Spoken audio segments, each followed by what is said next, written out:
आपण बघत आहोत संवेदना या सुरेखा यशवंत गायकवाड यांच्या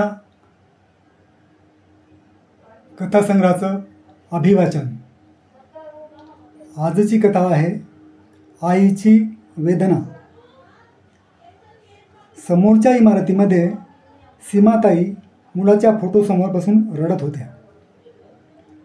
त्यांच्या आसपास कुणीही नातेवाईक ना जवळचे असे कुणीही नव्हते।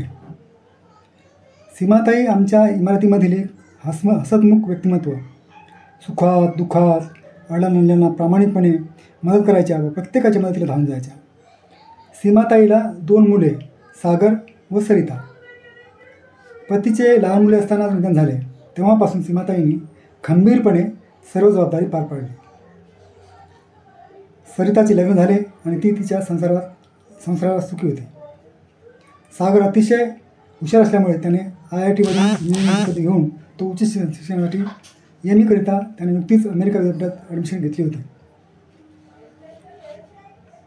त्याचवेळी संपूर्ण जगात कोरोनाने थैमान घातला होता, त्यामुळे भारतामधील सर्व विद्यार्थ्यांना भारतात परत पाठवण्यात आले।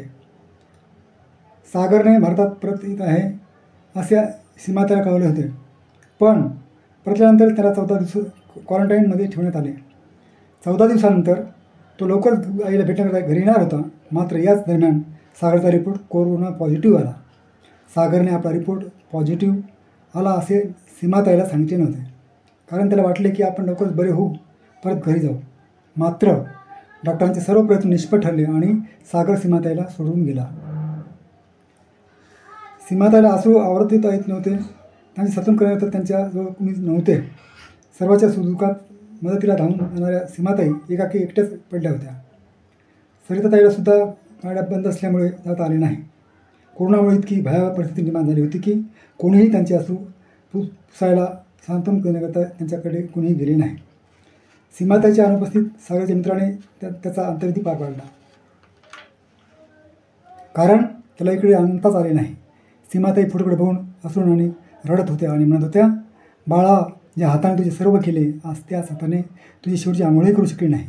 आपल्या बागेतील फुलांनी तुला सजवता आलेलं नाही, तुला कोणी फुलाचे हारही घातले नाही, तुला कोणी खांद्यावर घेतले नाही, तुला कोणी खांद्यावर नेले नाही, कोणी अग्नी दिली नाही। सागरचे शेवटचे दर्शन, तुझा चेहरा मला बघायला मिळाला नाही, असे म्हणत त्या हुंदकी देऊन रडत होत्या। सागरने काय गुन्हा केला? मित्र नाही, परिवार नाही, ना कोणतेच नातेवाईक नाही। एकट्या सीमाताई अश्रूने सागरच्या फोटोकडे एकटं पाहत बसल्या होत्या। कोरोनाने दाखवून दिलं, स्वतःचं दुःख स्वतःच सांभाळायचं। माणूस एकटा येतो आणि एकटाच जातो, नात्याच्या बंधनात बांधून जाताना इतरांना रडवून जातो।